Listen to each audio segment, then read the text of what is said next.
caixinha de perguntas nos stories.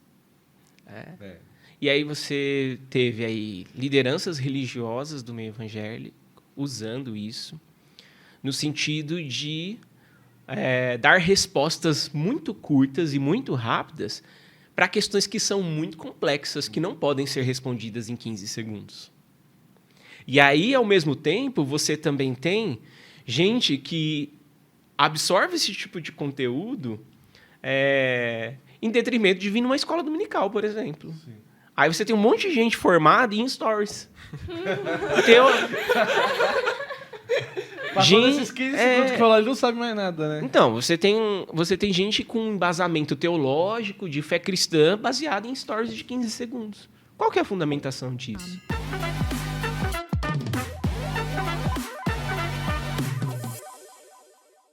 Fala, galera que acompanha o Glorificast. Eu sou o Pedro. Eu sou a Maísa.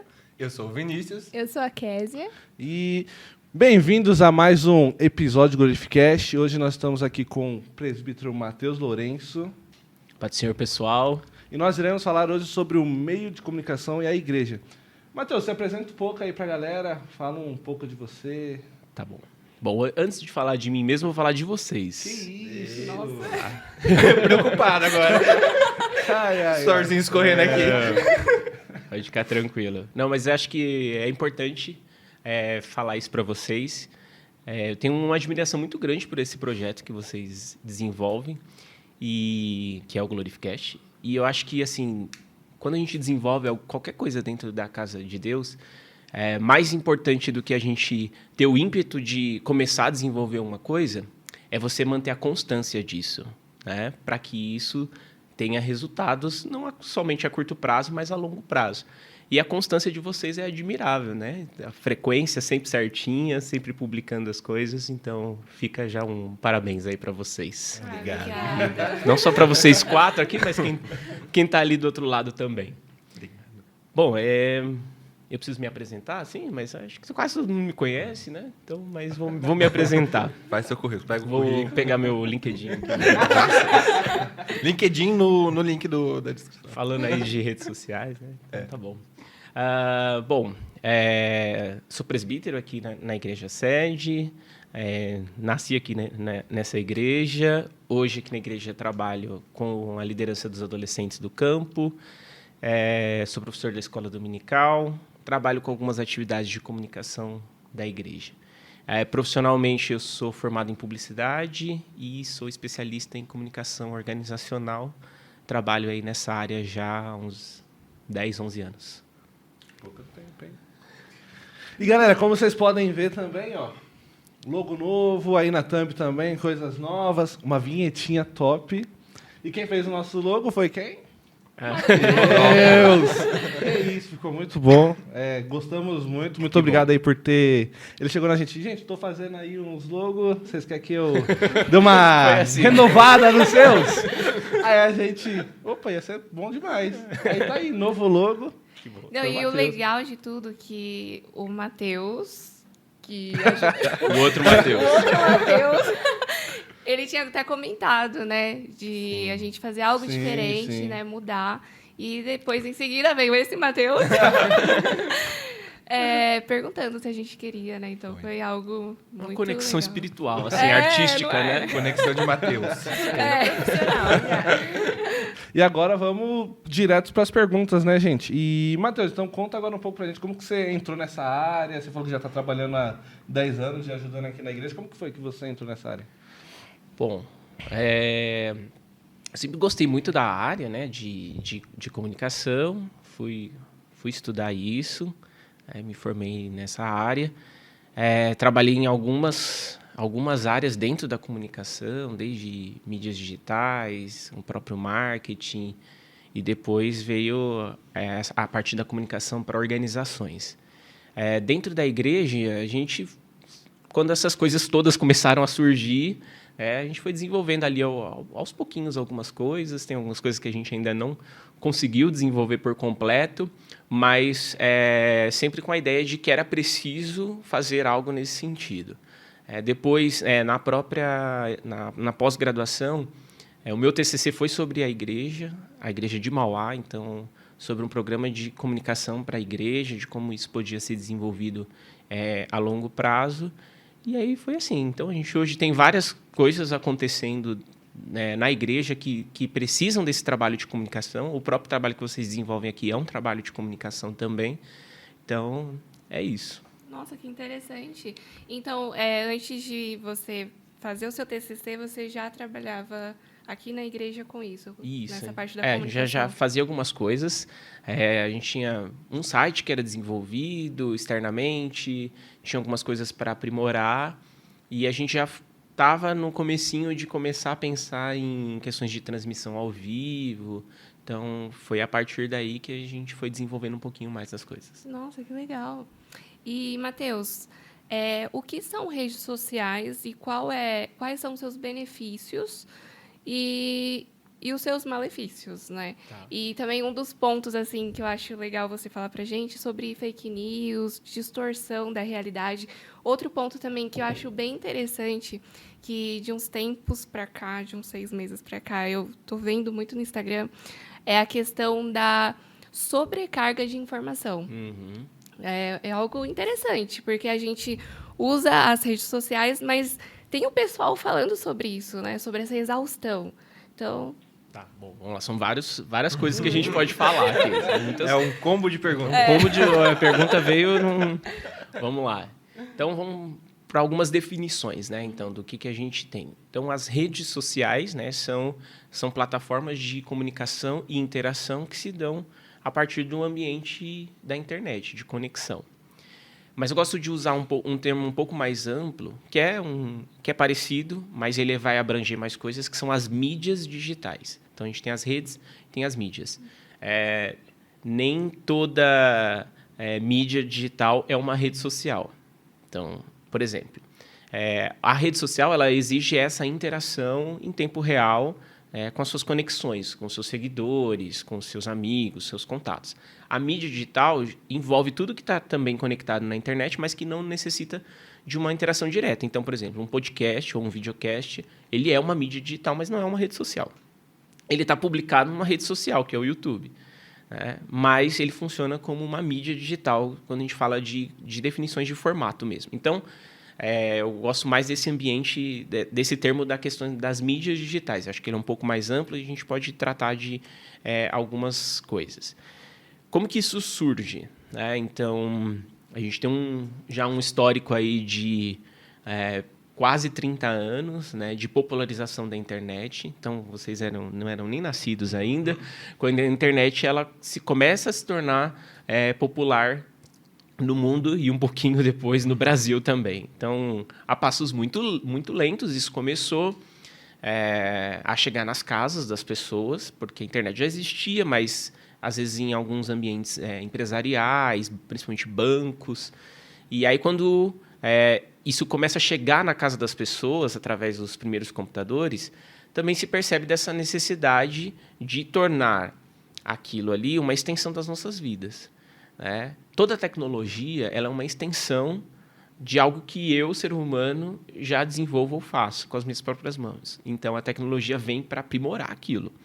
E aí, uma das coisas que perceberam que com essa nova tecnologia daria muito certo era a questão da construção de relacionamentos.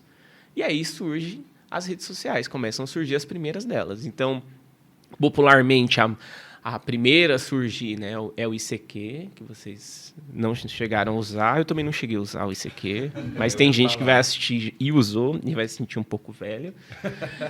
O ICQ ele vem antes do MSN, né, que era um chat, né, de conversas entre os seus contatos. E a gente fazia muitas coisas pelo MSN. E depois começam a vir as plataformas mais conhecidas como o formato que a gente conhece hoje de rede social. Aí vem o Orkut, o MySpace, aí alguns anos lá na frente o Facebook, e aí vão surgindo várias dessas redes. Elas foram acompanhando essas mudanças, né? O crescimento da tecnologia, elas foram mudando de formato. Então, para quem lembra lá, faz um exercício de memória, o Orkut permitia que você publicasse, acho que 9 ou 12 fotos só no seu perfil. Hoje, né? Tem gente que posta isso por dia. 9 a 12 fotos nos stories do Instagram. Então, você tinha algumas limitações. E o avanço dessas redes ela vai acontecer com o avanço da tecnologia. Então, você vai ter tanto um avanço de conexão. Então, você tinha uma conexão muito restrita ainda, cara, conexão de escada. Uma vez eu falei para os adolescentes na escola dominical, conexão de escada, ele achou que era de escada, de subir. Porque ele não fazia ideia do que era aquilo. Vocês sabem lá do barulhinho da conexão de escada, lá do cachorrinho do Iggy, que era o discador, então, várias coisas. E aí as coisas foram evoluindo também com a evolução das tecnologias. Então, você tem esse aumento de conexão, Wi-Fi disponível em vários lugares, conexão de 3G, depois o 4G, agora o 5G. Isso vai aumentando a velocidade, as possibilidades do que eu posso postar. E é o próprio desenvolvimento dos aparelhos também, né? Que você tinha celular com 2 megapixels, né? A TechPix. E isso vai também evoluindo e vai fazendo com que essas redes cresçam. Então, hoje é um cenário que a gente tem de crescimento muito rápido, e muito forte. Com todo o crescimento, aí eu vou para a segunda parte da sua pergunta, a gente vai ter tanto benefícios como malefícios. Tem um livro que eu gosto bastante de um pastor que ele fala sobre como o celular ou as tecnologias transformaram a nossa vida. Se eu não me engano, o nome é 12 Maneiras que o Celular Transformou a Minha Vida. Algo assim, tem na Amazon. E ele fala sobre essa questão da extensão da tecnologia na nossa vida e ele faz a relação com a nossa vida cristã. Então, como é que isso tem transformado o nosso modo de viver diretamente? Então, ele faz um paralelo sobre essa questão da tecnologia ser sempre a extensão de algo que a gente já faz. Então, o carro é a extensão das nossas pernas. Uma faca é a extensão da nossa mão, um facilitador para um corte. E o celular, ele acaba sendo a extensão do nosso próprio cérebro, das nossas vontades, dos nossos desejos, só que de um modo muito mais amplificado. Então, assim, acho que como principal benefício, né, dessas redes está a facilidade da gente estabelecer conexões. A facilidade de amplificar o nosso discurso. Quando a gente pensa isso em evangelho também, isso nos entrega um potencial de alcance muito grande. Então, se você tinha aí, há alguns anos atrás, para você conseguir falar com pessoas que não conheciam a Cristo, a necessidade de você ir até a praça e colocar ali um banquinho e começar a pregar e não ter a certeza de que todo mundo vai te ouvir também, mas não que esse modelo não seja válido ainda, mas era o único modelo que a gente tinha. Hoje a gente tem uma amplitude ainda maior, só que o grande questionamento, que a gente provavelmente vai continuar falando disso daqui para frente, é o quanto a gente tem utilizado isso de fato da forma correta. Então esse é o principal benefício. Agora, a sua pergunta era longa. Mas se vocês quiserem me interromper... Os ganchos, mas ela vê os ganchos assim, ela já... Ó o gancho aqui. Não, mas esse tem sentido. Não, eu tô fazendo... Não, tem sentido, esse tem sentido. Eu tô fazendo um exercício de memória para lembrar de tudo. Agora, dos malefícios, né? Então, às vezes são maiores do que os benefícios, né? Então, com toda nova tecnologia, ela causa... alguma surpresa, ou ela causa alguma resistência. Insegurança, talvez? Uma insegurança, um medo. Né? E a gente já enfrentou isso com outras tecnologias. Então, quando a TV chegou também, a gente teve uma certa resistência como igreja, e era uma resistência até incompreensível, se a gente olhar para a TV nos anos 70, 80, era puro suco da... Talvez foi mais revolucionante. A internet foi muito, mas eu acho que foi um choque maior a TV do que a internet, talvez, ou não? Eu acho que pro ambiente até sim, né? Porque quando a internet veio, você já estava meio que preparado para o que... Você já via telas, né? Já via telas, já via imagens, essa questão toda. Mas o impacto, eu acho que da internet é muito maior. pela sua força e pelo... Não, mas eu falei antes, voltem aí, galera. Eu falei antes, a internet teve um impacto maior, mas eu acho que pra igreja, a TV assustou mais, assim. Não, eu acho que... Pode seguir, Matheus. Concordo. Eu acho que ia muito da questão do formato. Porque a TV, você tem uma programação fechada. Então, é algo que está sendo ali transmitido diretamente, você não tem muita interferência naquilo. Né? A internet, você abre um pouco mais. Mas, voltando à questão dos problemas, os problemas também, quando você abre um pouco mais, você começa a ter um pouco mais de problemas. Né? E aí a gente tem uma série de problemas que foram surgindo nesse comportamento humano, social, em relação às redes. E aí, quando a gente pensa numa visão cristã, isso também tem alguns impactos, né? Que a gente se atenta um pouco mais pela forma como a gente acredita e como a gente vive a nossa vida. Então, assim, um dos principais problemas que a gente são vários, tem um que eu acho muito interessante, que ele tem até um termo interessante, assim, que chama paradoxo da internet.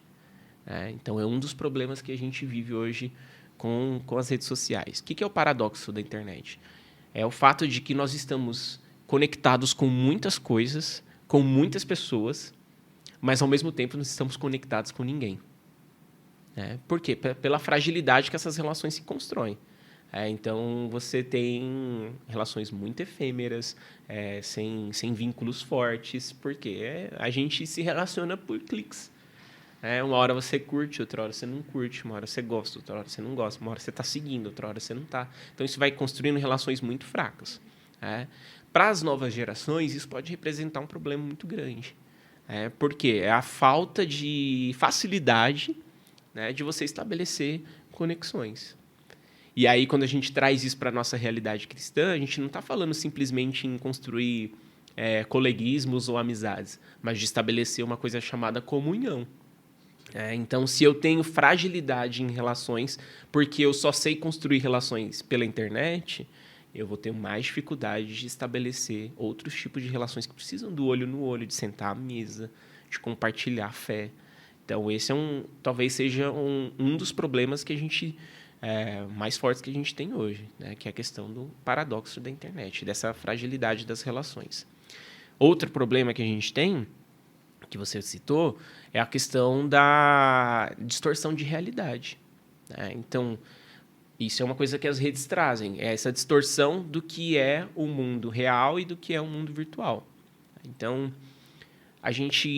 até um certo tempo, a gente trabalhava com 2 termos quando a gente falava de conexão.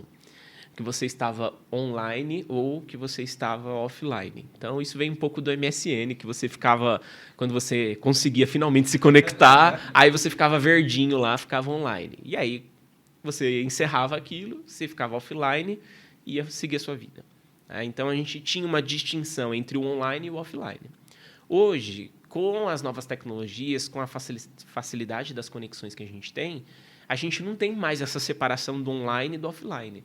E aí surge até um termo assim, a gente vive num ambiente online, ou de todo o tempo conectado. Né?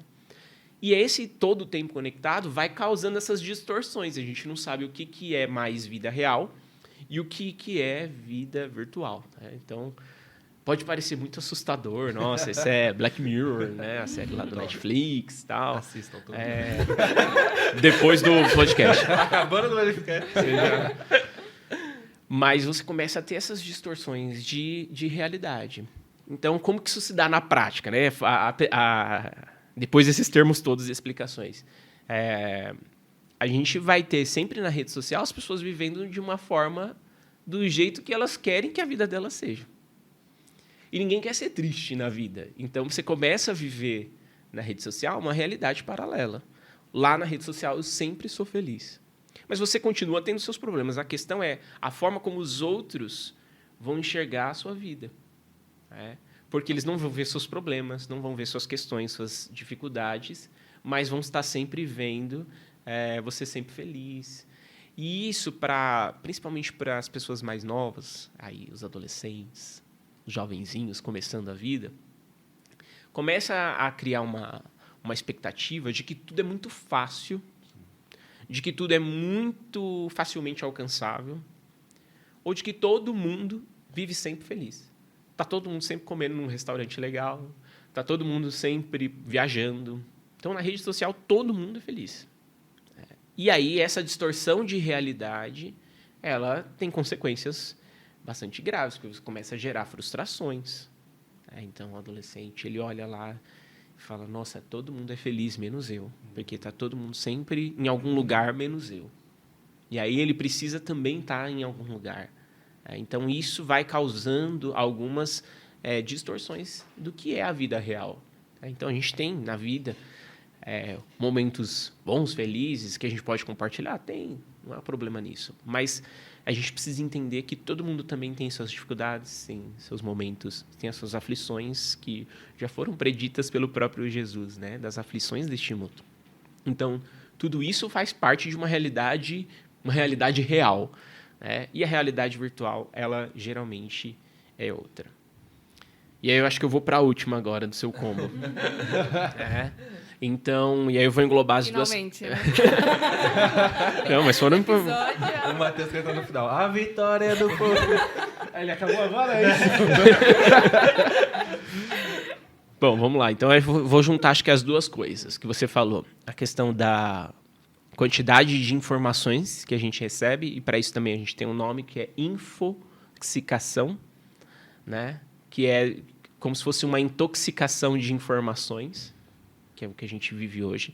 Então, a gente tem um volume de informações muito grandes, muito. Então,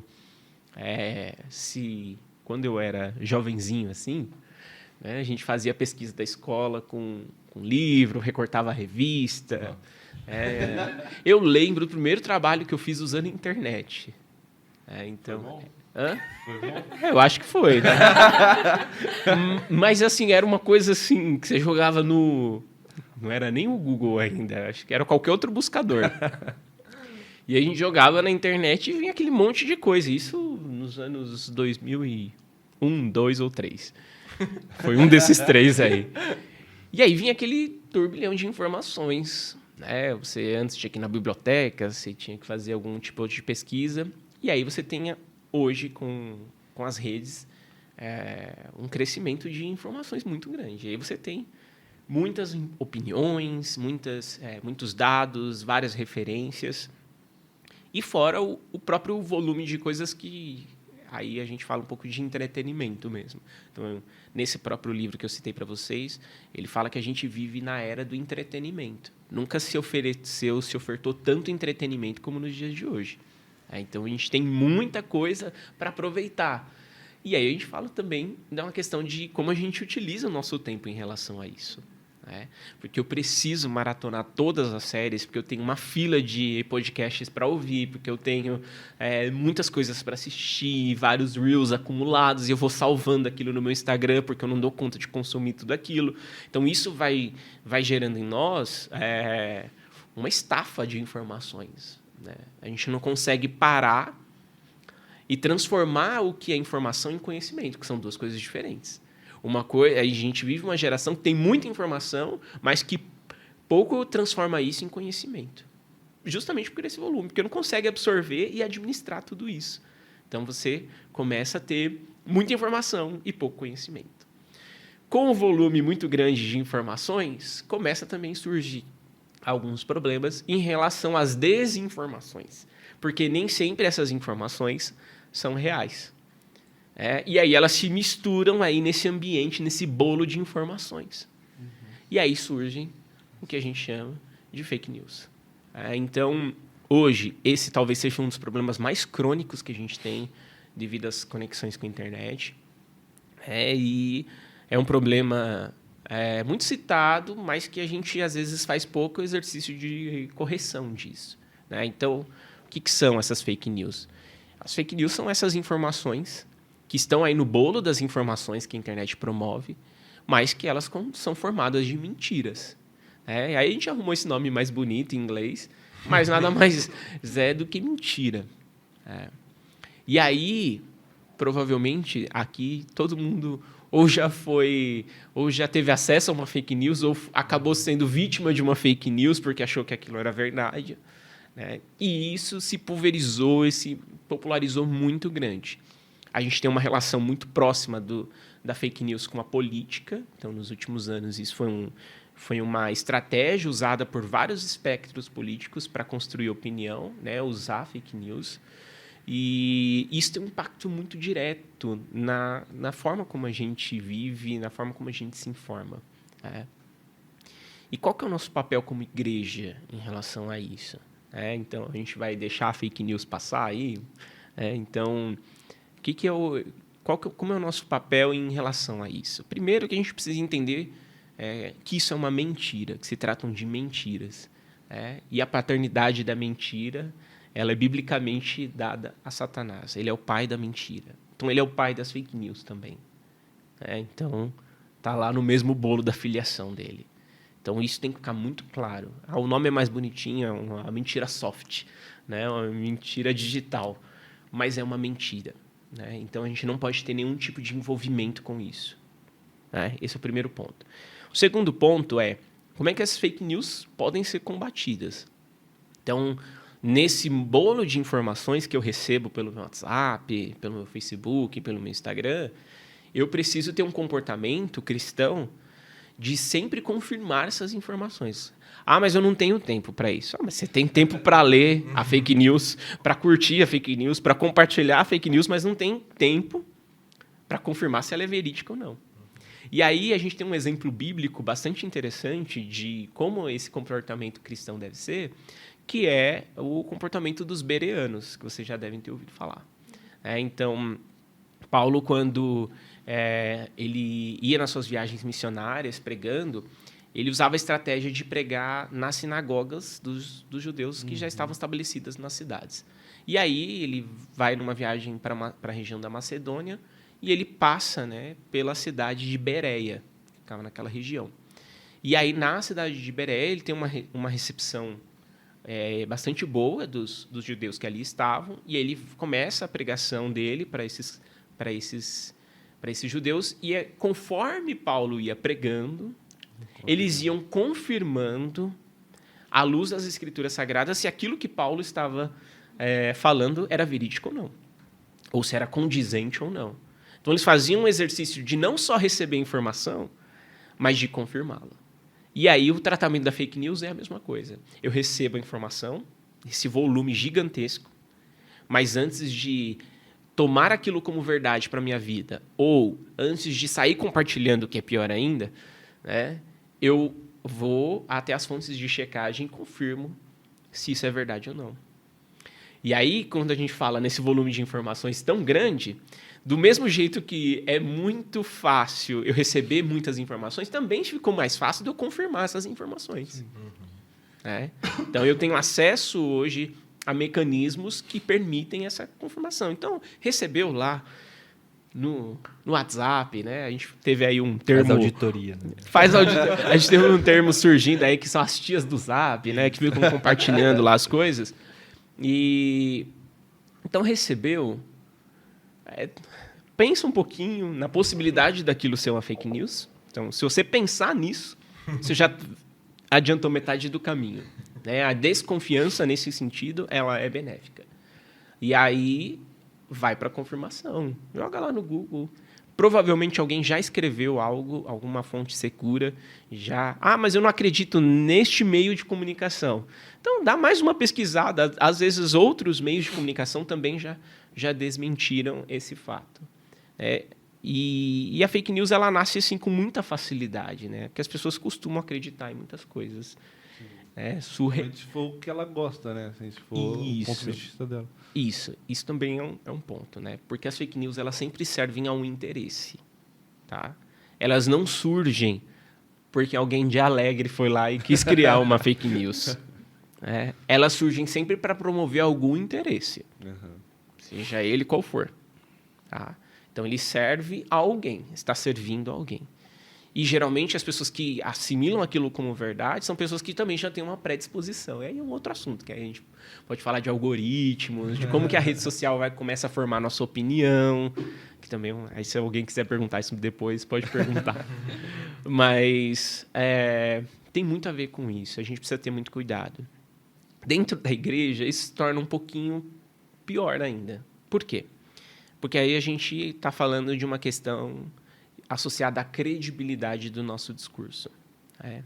Então, são 2 pontos. Primeiro, a gente tende a acreditar porque foi a irmã fulana que me mandou isso. E a irmã fulana, ela ora 15 vezes por dia, então é incapaz de que ela tenha mandado uma mentira.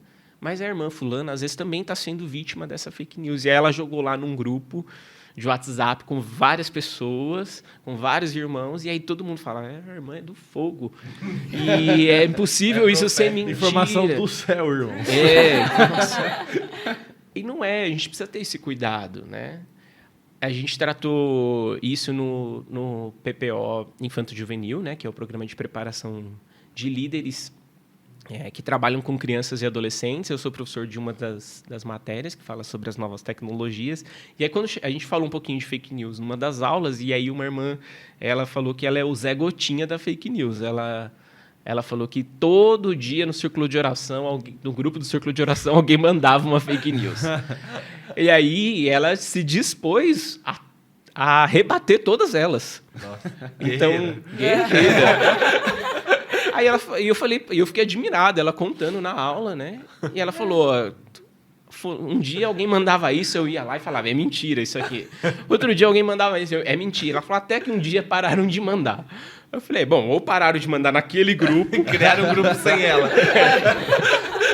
ou pararam de fato de mandar. E aí a questão da credibilidade que começa a ser afetada é essa também. Como que a gente, em posições de liderança, de professores, de formação das novas gerações, a gente começa a curtir ou compartilhar fake news nas redes sociais?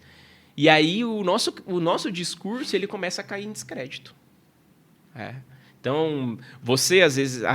geralmente, as pessoas que mais caem nas fake news são pessoas que têm pouca familiaridade com a internet, porque a fake news tem formato. Ela tem uma forma de ser construída, ela é sempre escrita em letras garrafais, são sempre notícias bombásticas. Ninguém faz fake news sobre alguém tropeçou na rua. É sempre sobre uma coisa muito grandiosa, e não sei o que, isso vai mudar a sua vida e tal. Então, ela tem um formato. Ela é cheia de emojis, de exclamações. Então, ela tem um formato estético. E aí, essas novas gerações, elas percebem que aquilo ali é uma fake news.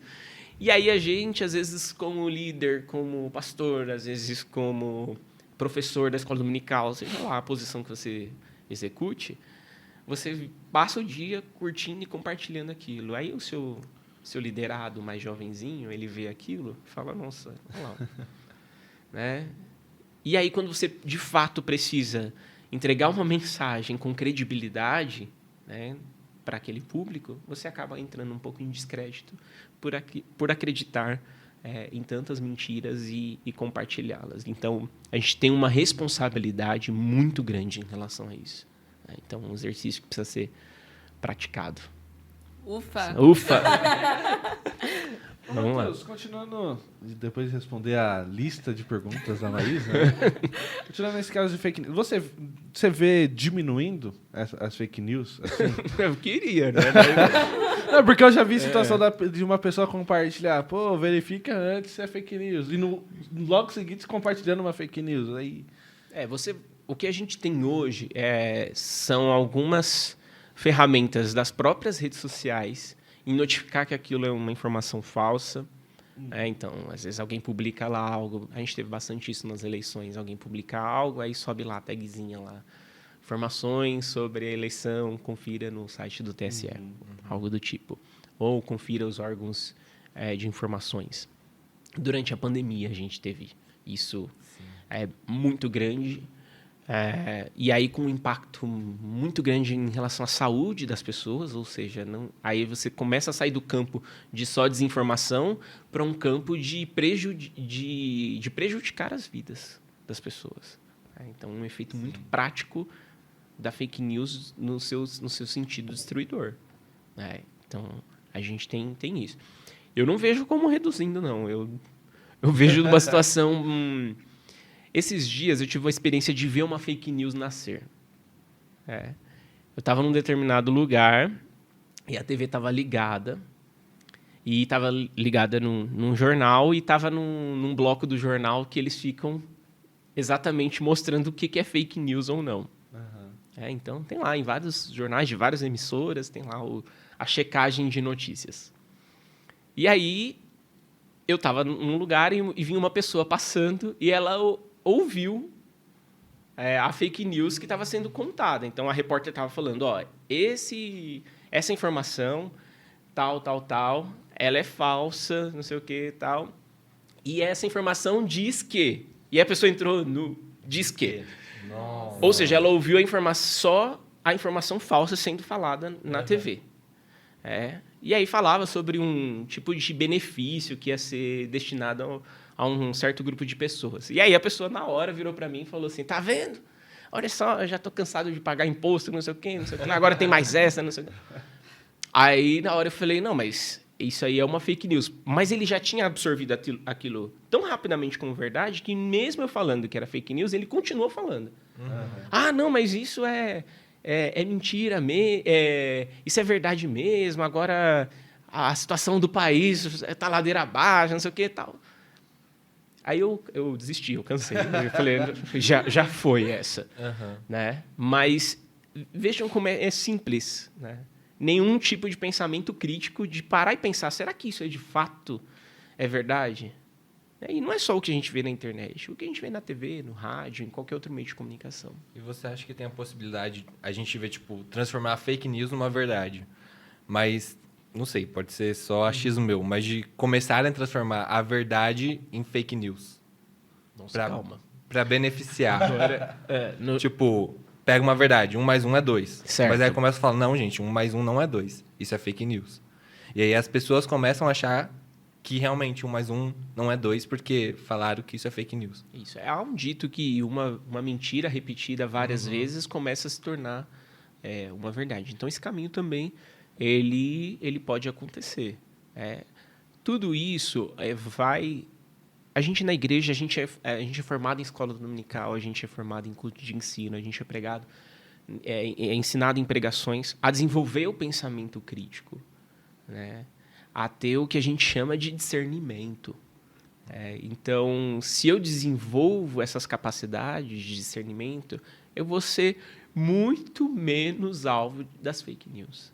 Então, a gente precisa desenvolver isso. Se alguém tiver alguma dificuldade, peça ao Espírito Santo para ele te dar discernimento, de entender o que é uma informação verdadeira, o que é uma informação falsa, ter uma visão de que há um grupo de interesse sendo servido por aquilo, para que você não seja vítima disso. Beleza. Agora, vamos associar as redes sociais mais fortemente com a igreja. Em relação até às gerações que vêm se passando. A primeira geração que TV era pecado. Aí, eu não sou tão velho, mas eu lembro de quando o tablet começou a entrar na igreja, por exemplo. Que aí o pessoal, com um absurdo, o pastor subindo lá de tablet, que não sei o quê. Não, isso daí era. Era muito bom. Era muito bom. Não pode ver a Bíblia no celular. Aí o pastor com os caras no celular. Não, mas... Não respeitam mais a casa de Deus e tudo mais. E agora a gente vê, principalmente, acho que pós-pandemia, né? Culto sendo transmitido, igreja com perfil no Instagram, que se você falar pra senhorinha de 50 anos atrás, ela ia falar, meu Deus, todo mundo indo pro inferno. Queria que você comentasse um pouco sobre essa geração e a importância da gente ir acompanhando, na medida do possível, e usando com discernimento, as tecnologias que vêm surgindo. Tá, então vamos lá, vamos entender um pouquinho essa questão das gerações em si. Então, a gente tem teoricamente falando, uma organização de como as gerações se formam, como elas se constroem. Então, essas definições de gerações sempre existiram, né? Mas o que a gente começou a observar é a relação que elas têm com as tecnologias nos últimos tempos. Então, vocês já devem ter ouvido falar sobre a geração X, Y, Z, Alpha, Beta, e por aí vai, Millennials e tal. Mas o que é tudo isso? Então, essas definições de gerações, elas se davam principalmente pelos fatos históricos que aquela geração tinha vivido. Então, você tem lá é a geração dos baby boomers, que são os que nasceram entre os anos 40 e 50. Né? Então, o pessoal que hoje está aí com 60, 70 anos, que já está mais avançado aí no tempo. E é uma geração que teve na sua formação um cenário de pós-guerras mundiais, num cenário social do mundo. E é uma geração que teve um mínimo contato no seu nascimento com qualquer tipo de tecnologia. Tá? Com o tempo, as coisas foram avançando. Então, aí depois você tem a geração X, né, que são os nascidos aí entre 60 e 70. Depois você tem a geração Y, que é 80, 90, até o comecinho dos 2000. Aí depois você tem dos anos 2000 para frente a geração Z, 2010 para frente a geração Alpha, e aí a gente vem falando agora de 2020 para frente a geração Beta, que é uma geração hiperconectada. Então, o que a gente tem? Uma redução do tempo em relação à formação de uma geração. Então, se uma geração antes durava 20, 30 anos, né, por esse aspecto sociológico, você tem agora essas gerações sendo abreviadas a 10, 5 anos de duração. E se você tinha simplesmente os fatos históricos, né, com marcações de tempo para essas gerações, então, guerras mundiais, depois regime militar, depois Guerra Fria, que são ambientes que mudaram o mundo como um todo, você começa a inserção das tecnologias. Então, a geração Y, né, já é a geração que vai nascer junto com essa popularização da internet. Então, é a minha geração, que quando eu nasci, eu vi o desenvolvimento e o crescimento da internet. Tá? A próxima geração, que é a Z, ela já nasceu num ambiente mais conectado. Então, ela não viu tantas novidades surgindo. Ela não se assustou com tantas coisas surgindo, porque ela já veio de um ambiente em que essas coisas já estavam ali. A Alpha é a geração do dedinho, que já nasce assim, ó. Ninguém está esperando nem não estão esperando nem a criança andar ou falar, estão esperando ela pôr um vídeo no YouTube, sozinha. Isso acontece. Tá? Então, você tem uma progressão dessas gerações com as tecnologias. O que vai acontecer? Você vai ter um pouco de conflitos geracionais nesse sentido. Então, aqueles que têm mais idade e tiveram menos contato com a tecnologia na sua formação de vida, pela questão do tempo mesmo, as tecnologias não existiam ainda naquele tempo, você vai ter um pouco de dificuldade com isso. Tá? E aí entram algumas questões. Eu preciso compreender essas gerações na sua formação. Então, se você é mais jovem, você precisa compreender as gerações mais velhas, você precisa fazer esse exercício. E as gerações mais velhas também precisam fazer o exercício da compreensão das gerações mais novas. E aí o que a gente vai ter? As linguagens sendo aí adaptadas com o tempo. Então, a igreja, o que ela precisa fazer e o que ela tem feito? É entender que essas tecnologias novas estão aí, que elas têm um potencial muito grande, que elas têm um público a ser alcançado muito grande. E aí nós precisamos, sem abrir mão dos nossos valores, dos nossos costumes, da nossa essência, a gente pode utilizar isso em nosso benefício. Mas, né, qual que é o grande problema? Às vezes, a gente ter uma resistência à tecnologia ou uma aversão à tecnologia, e aí, por essa aversão pessoal, você não querer se desenvolver em relação àquilo. E aí essa aversão, essa resistência, ela vai causar não só o problema de você não utilizar as redes sociais, mas de você também não saber tratar os problemas que nós citamos na última pergunta.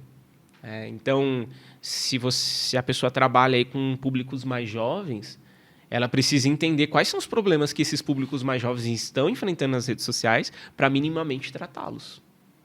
Mas se eu não faço ideia do que está acontecendo ali nas telas, como é que eu vou tratar esses problemas? Porque os problemas que nós tínhamos há alguns anos atrás eram uns. Hoje os problemas são outros.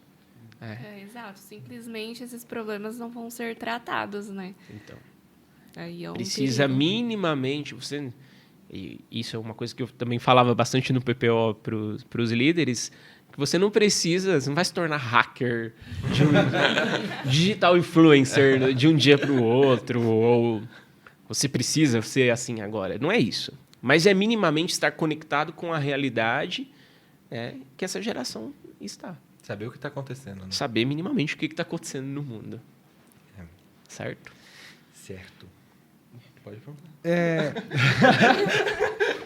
Ele falou sobre a transmissão ao vivo do culto, isso é até uma coisa que eu queria falar. Porque você comentou antes que já estavam sendo pensados, mas eu lembro que o boom aqui na igreja de transmissão foi na pandemia, assim, de uma hora para o outro. Teve algumas antes, eu acho, mas foi na pandemia que agora é culto ao vivo e desde então ficou. Como que foi para esse boom da pandemia, né, da transmissão? Guerreiros.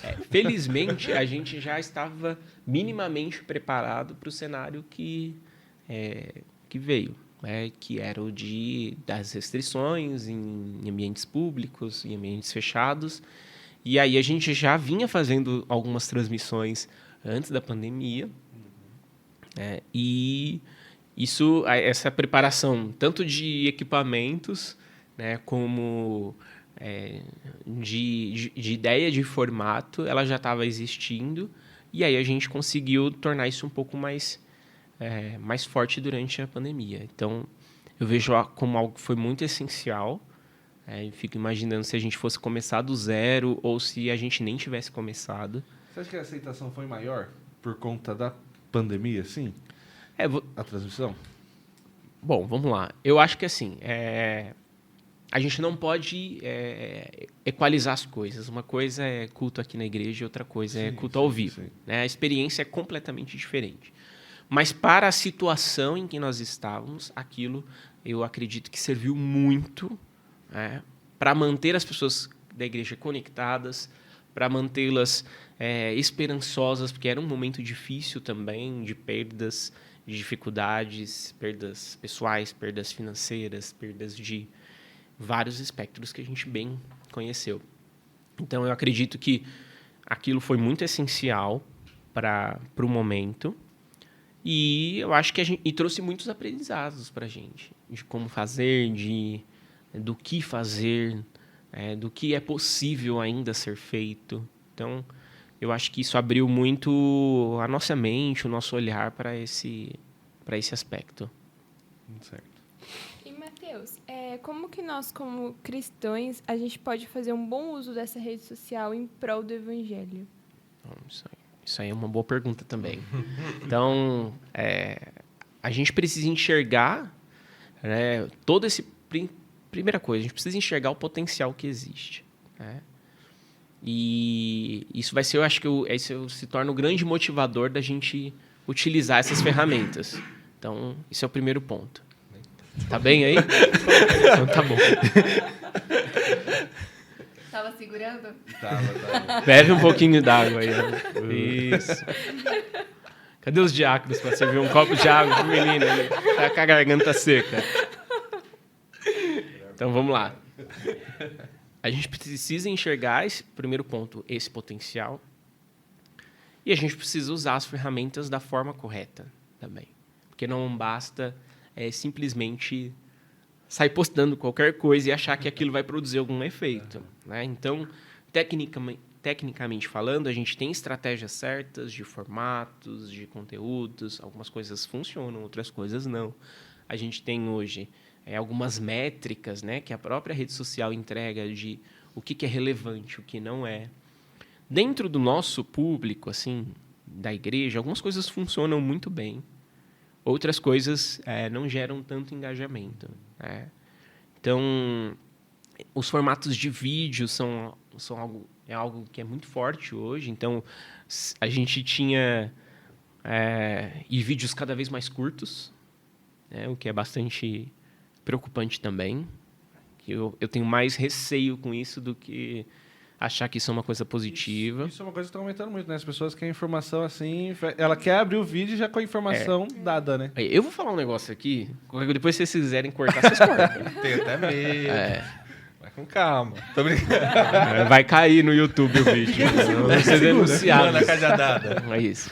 Então, que é exatamente isso que você falou, né? As pessoas querem informações, definições cada vez mais rápidas e mais curtas. E aí, pensando nesse tipo de público e nesse tipo de formato, surgiu há algum tempo atrás, né, um formato muito disseminado, uma coisa que viraliza, né, muito fácil, que é dos vídeos curtinhos, que é a caixinha de perguntas nos stories.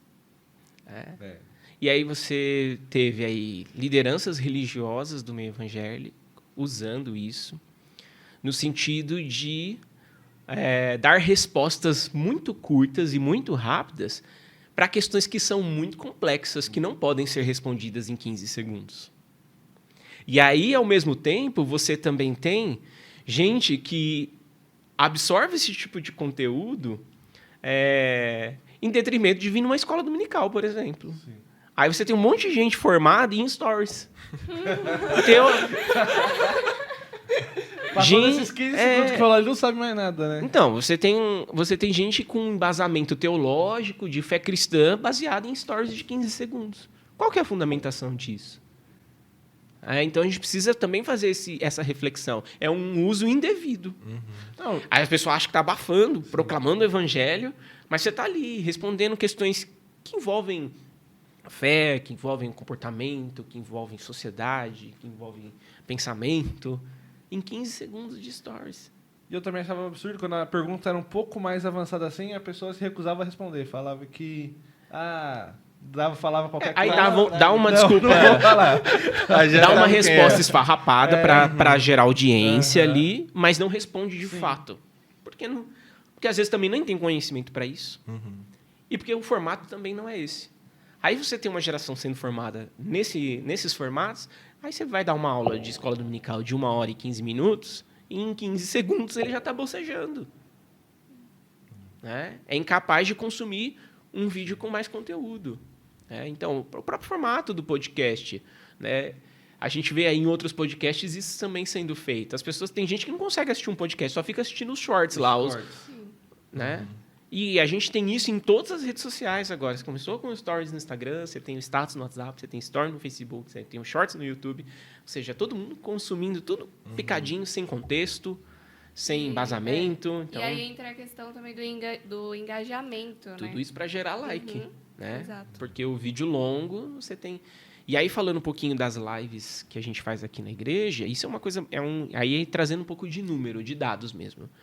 Durante a pandemia, a gente, claro, teve um boom de acessos. A gente tinha ali, durante os períodos que a igreja esteve fechada, uma média de 1.000 a 1.500 pessoas conectadas simultaneamente num culto ao vivo.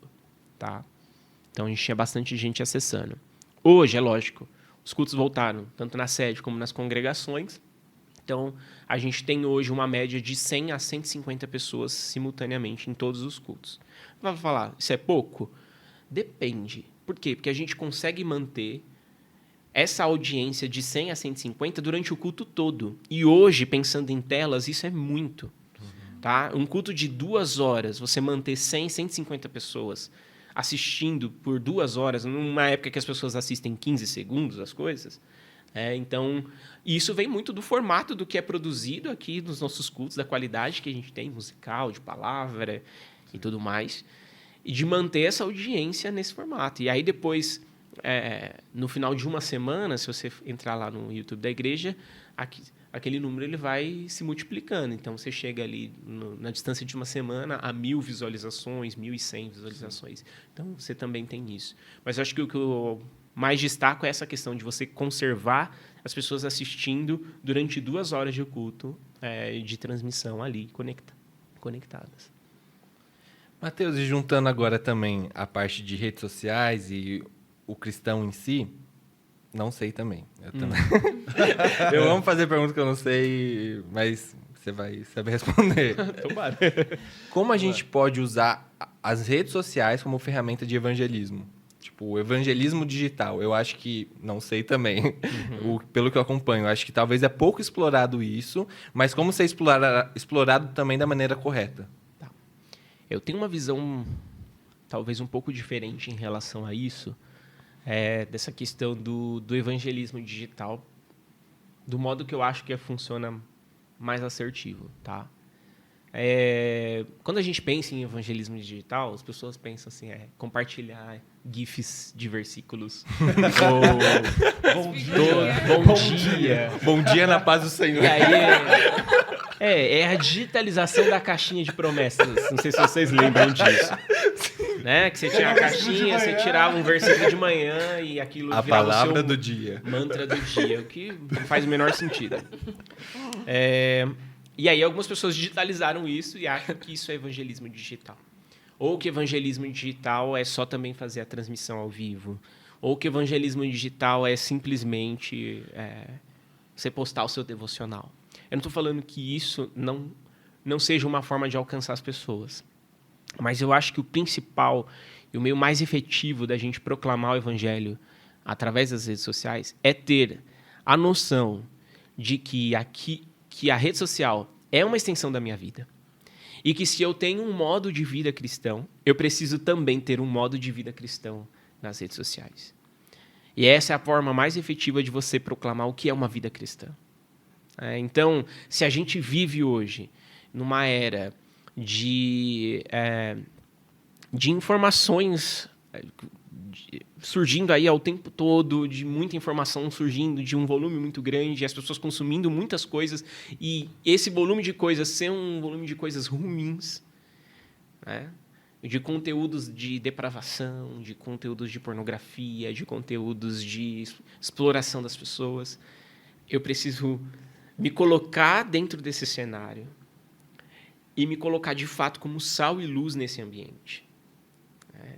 E aí mostrar também, no meio digital, o que é uma vida cristã, o que é uma família cristã, o que é um viver cristão, com as coisas do meu dia a dia. Se na rede social a gente explora o que é o nosso dia a dia, eu posto o que eu fiz, o que eu estou fazendo, para onde eu vou, o que eu estou fazendo, então eu também posso, através da minha rede social, mostrar o que é uma vida saudável com Cristo. Eu posso mostrar o que é uma família com Cristo. O que é... Não que a gente não tenha nossos problemas também, mas acho que essa é a principal demonstração do que é o viver em Cristo, de uma vida com a mente de Cristo. A gente pode também explorar esse meio para mostrar isso para as pessoas. O povo do mundo acha que a gente vive numa caixinha assim, que a igreja, a casa... Isso, você vai só... Você tem uma ponte aérea, casa e igreja. Túnel Isso. subterrâneo, direto. Então, não é isso, né? A gente tem uma vida. Então, é você mostrar através da sua rede social que você é um cristão que está na universidade.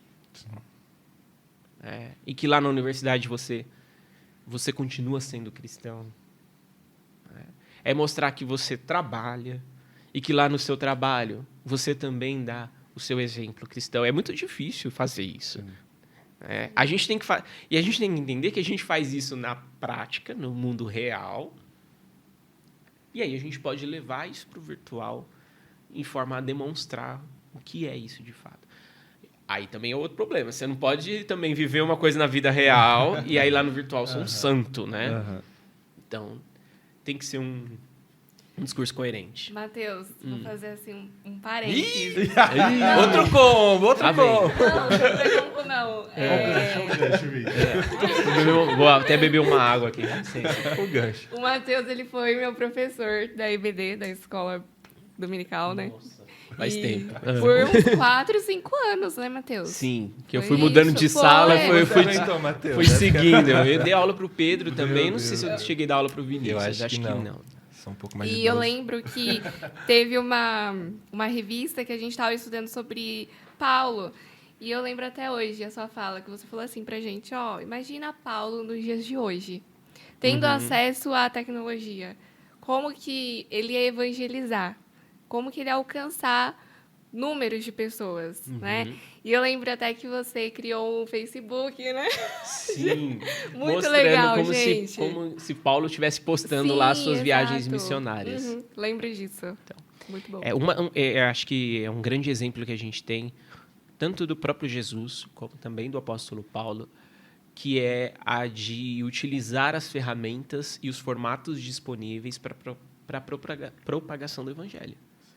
Então, Jesus utilizou as suas estratégias para alcançar o maior número de pessoas. Ele usava a própria física para propagar o som para multidões. Então, era uma estratégia que ele tinha. O apóstolo Paulo, em cada ambiente em que ele estava, ele utilizava também uma linguagem, adaptava a sua linguagem. Quando ele esteve com os gregos, ele utilizou a linguagem que os gregos precisavam entender. Quando ele estava com os judeus, ele usava a linguagem que os judeus precisavam entender. Com os gentios. E assim, ele conseguia alcançar os seus objetivos. E aí, quando a gente olha para esses exemplos, a gente tem uma inspiração para isso. De utilizar as ferramentas que a gente tem. De alcançar as pessoas com as ferramentas disponíveis. Eu tenho 2 exemplos aqui. Eu não sei se a gente já está encerrando, mas... Não, pode falar. Mas... É 15 segundos? Não são 15. Tô brincando. Depois vocês fazem um corte, né? Um momento emocionante. Tenho 2 exemplos assim do que é entender as linguagens das tecnológicas e adaptá-las para as pessoas, tá? Então, aí voltando um pouquinho na época do auge da pandemia. Então, a gente acha, às vezes, na nossa cabecinha, no nosso mundinho, que todo mundo tem acesso à internet, que todo mundo tem um celular, que todo mundo está ali no Instagram, que todo mundo está no YouTube. E essa não é a realidade de muitas pessoas, principalmente das pessoas com mais idade. E aí eu soube desse exemplo e eu fiquei assim, muito encantado de como uma pessoa conseguiu transformar, usar a tecnologia, adaptar a linguagem para transmitir uma mensagem, que é isso que a gente precisa fazer. Então, em uma das nossas congregações, a líder do círculo de oração, ela tinha internet, ela conseguiu assistir os cultos online. Mas ela sabia que muitas irmãs não tinham internet em casa para assistir o culto ao vivo. A gente pensa que todo mundo tem Wi-Fi, e não é assim. Tem gente que tem lá o pacote de dados que 2 mensagens do WhatsApp já consumiu. Isso quando tem. Tá? E aí o que ela fazia? Ela assistia todos os cultos. A gente fazia cultos de terça e de domingo, né? Ela ouvia a mensagem que era pregada na live e ela transformava, com as palavras dela, a pregação em áudios por WhatsApp, para poder mandar para as irmãs do círculo de oração, do grupo do círculo de oração, que não tinham acesso a assistir a live completa no YouTube. Então, ela assistia os cultos, ouvia a pregação, resumia aquilo num áudio, não sei quanto tempo, mas resumia, tá? Porque no WhatsApp, provavelmente aquelas pessoas tinham acesso. E aí ela transformava aquela mensagem ali de 30, 40 minutos num áudio e as pessoas eram nutridas ali, mesmo que por um pouquinho, mas não ficaram abandonadas. Então eu vejo muito isso, essa capacidade de adaptar o formato. E o outro exemplo era que eu tinha um exemplo disso acontecendo dentro da própria família. Então, durante a pandemia, meu avô estava muito doente. A igreja orou por ele. E ele ainda não havia aceitado Jesus. E aí, no meio desse processo de idas e vindas para o hospital, ele teve um encontro com Jesus, aceitou Jesus. O pastor Clarismundo foi lá, orou por ele, na casa dele. E eles lá na casa deles não tinham também internet. E aí você fala assim, nossa, mas onde eles moravam? Em Mauá, gente. Mauá, aqui no Jardim Primavera. E por que não tinha internet? Porque não tinha nem ponto de conexão no bairro. Você ligava na Vivo, na Claro, sei lá, eles falavam que não tinham redes, banda suficiente para aquela região. Isso é um problema. A gente está falando hoje de 5G, mas tem gente que não chegou nem no 3. Tá? E aí, eles também não conseguiam assistir o culto ao vivo. Mas meu avô, ele gostava de me ouvir cantar. E quando a gente vinha fazer as transmissões, a gente vinha em 3, 4 pessoas, porque a gente estava numa restrição muito grande. Vinha em poucas pessoas, então eu vinha fazer a transmissão e também cantava os hinos da harpa. E quando eu acabava de cantar, eu subia lá para a mesa. O Pedro acho que viu algumas vezes eu fazer isso. Sim. E aí eu cortava só o pedacinho de um ou dos 2 hinos da harpa e mandava pelo WhatsApp. E aí depois eu fiquei sabendo que quando ele, às vezes de madrugada, ele estava com bastante dor. E aí ele colocava no WhatsApp para ouvir os hinos da harpa. ele aprendeu, não foi uma pessoa que viveu na igreja, e ele aprendeu ali o Cristo cura sim, ouvindo os vídeos no WhatsApp. Então, eu acho que, às vezes, a gente pensa em coisas muito grandes para redes sociais. Eu vou fazer uma live, eu quero alcançar 300 mil pessoas. Mas eu acho que o grande segredo, e o evangelho, ele tem muito disso na sua característica. O evangelho é muito simples, as pessoas que dificultam ele. E, da mesma forma que ele é simples, a gente, às vezes, precisa de atitudes muito simples para alcançar alguém. Para entender a tecnologia, adaptá-la para as pessoas, para as linguagens das pessoas, e fazer com que a mensagem chegue e seja entregue. Acho que isso resume um pouco do A gente não pode chamar a família de vocês para vir no podcast. A gente chora em todos. Você tem alguma consideração final, Matheus? Eu acho que... Um recado para um recado. Tem um podcast que eu gosto de ouvir, um podcast cristão, que ele fala os recados paroquiais. Não sei se vocês conhecem. Então, os recados paroquiais. Fazer a concorrência, né? Citando outro podcast. Tô brincando. Olha só. Não, mas eu acho que... Eu espero que esse assunto é um assunto que quase todo mundo já conhece alguma coisa ou já ouviu falar de alguma coisa, né? Então, nada do que eu trouxe aqui para vocês é extremamente novo ou desconhecido. Mas o que a gente precisa entender é do nosso papel no meio de tudo isso que está acontecendo.